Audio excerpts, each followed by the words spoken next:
Ciao a tutti ragazzi, io sono Carla del Laboratorio Artistico e oggi volevo parlarvi un po', fare una chiacchierata a proposito di come si disegna con i bambini.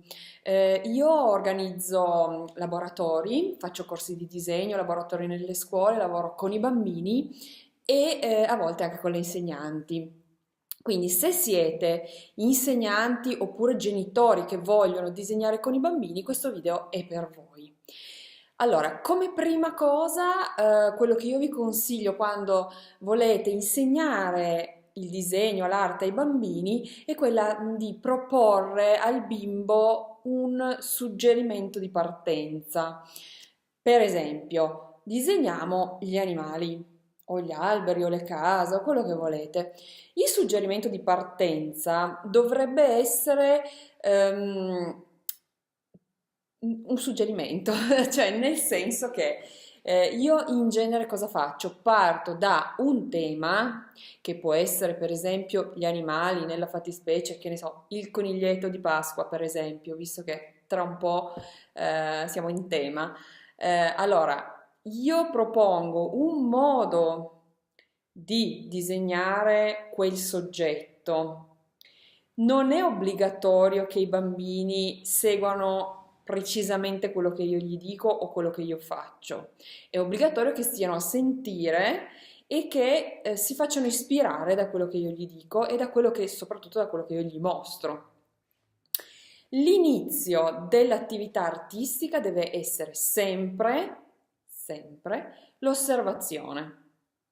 Quindi, se io ho un soggetto da disegnare, devo guardarlo. Questo è importantissimo, importante per i grandi e per i piccini, quindi anche per gli adulti che vanno a disegnare, dovete osservare, tutti devono osservare. Perché spesse volte si dice, ah, ma quello lì ha la mano, non ha la mano per disegnare. Allora, io vi dico che non è la mano quella che manca alle persone che non sanno disegnare, ma l'occhio. L'occhio deve essere sempre attivo, presente, non si disegna giù sul foglio in questa maniera, ma si disegna osservando con attenzione il soggetto.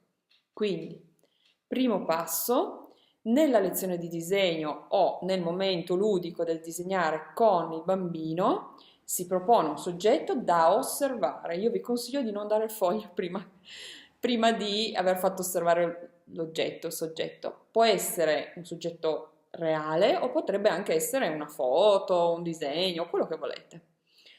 Dopo che abbiamo osservato con attenzione, invitiamo il bambino a riprodurlo. Come si riproduce? Si riproduce a partire da forme semplici. Se avete visto alcuni miei video sapete di cosa sto parlando, ok? Io parto sempre da forme basiche, basilari, che ricordano un po' la geometria.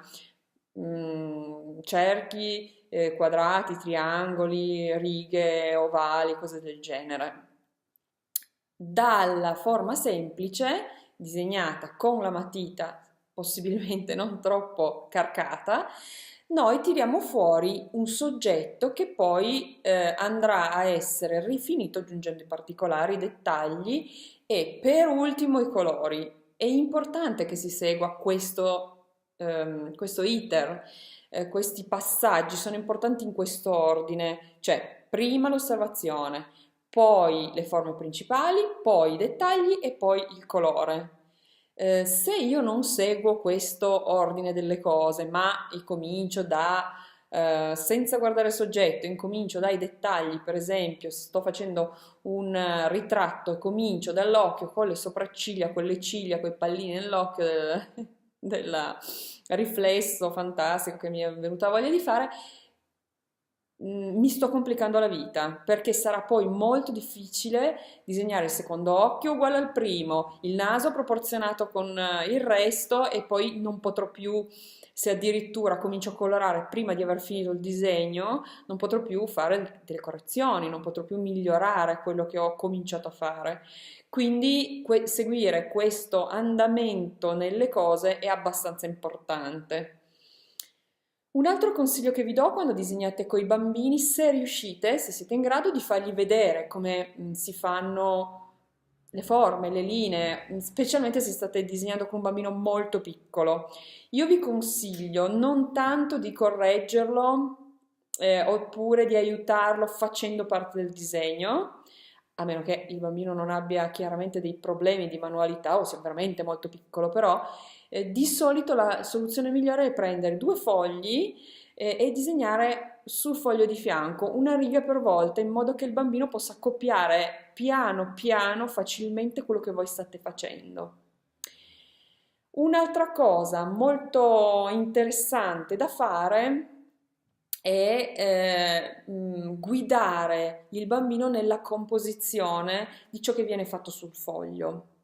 Cioè, riprendiamo l'esempio degli animaletti, stiamo disegnando un coniglio, aiutiamo il bambino a trovare le forme principali per disegnare il coniglio. Quando il bambino ha disegnato, finito di disegnare il coniglio, probabilmente sarà rimasto dello spazio nel foglio. In genere i bambini non fanno dei soggetti enormi, fanno dei soggetti piccoli al centro del foglio, in un angolo, come viene loro bene.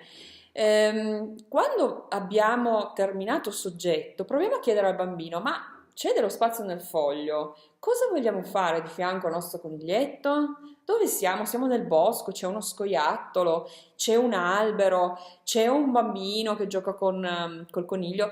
Lasciamo che il bambino lasci volare la fantasia e faccia della comunicazione col disegno che sta facendo. Non semplicemente abbiamo detto, va, disegniamo un coniglio generico. Facciamo quello che la fantasia ci chiede e cerchiamo di raccontare una storia. Forse sarà deformazione professionale perché io sono illustratrice e quindi per me disegnare comunicando è fondamentale. Un disegno che non comunichi per me non ha senso di esistere. Ecco, io questo passo ai bambini, questa mia passione nella comunicazione disegnata e quindi anche se il bambino è molto piccolo non ha importanza, il bambino può comunque raccontare una storia. Se ha disegnato un coniglietto e c'è dello spazio nel foglio, accanto a quel coniglietto ci può essere uno scoiattolo, poi ci può essere un albero, poi ci possono essere delle nuvole nel cielo, degli uccellini, il sole che ride, insomma, tantissime cose. Cerchiamo di fare in modo che il bambino abbia le idee, proponendo magari delle soluzioni sotto forma di domande. Cosa c'è qui? Vediamo qualcos'altro? Ci sono degli alberi? Siamo nel bosco?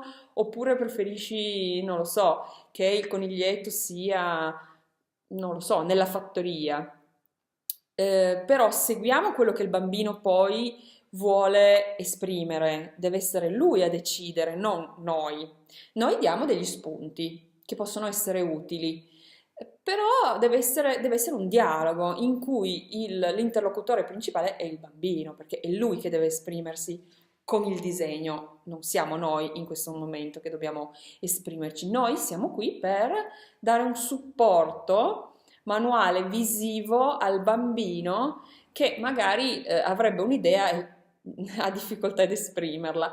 Allora noi quello che dobbiamo fare è mostrare delle soluzioni. Se non siamo in grado di disegnarle noi, le prendiamo da una foto, le prendiamo dal vero, se possiamo, se abbiamo degli oggetti che ci danno una mano, se vogliamo disegnare l'albero e ce l'abbiamo fuori dalla finestra, ancora meglio, lo possiamo guardare da lì. Se no, foto, disegni, qualsiasi tipo di input che possa aiutare il bambino, di sicuro è una buona cosa e farà in modo che vostro figlio sviluppi una capacità sì di manualità, ma soprattutto di osservazione e di creatività. La creatività servirà nella vita, anche se non andrà a fare il disegnatore, l'illustratore come faccio io. Non ha importanza perché la creatività comunque è quello che adesso va tanto di moda, il pensiero laterale, un modo di pensare, think different, un modo di pensare differente. È utile sviluppare questa qualità e ovviamente l'arte e il disegno ci aiutano in questa cosa.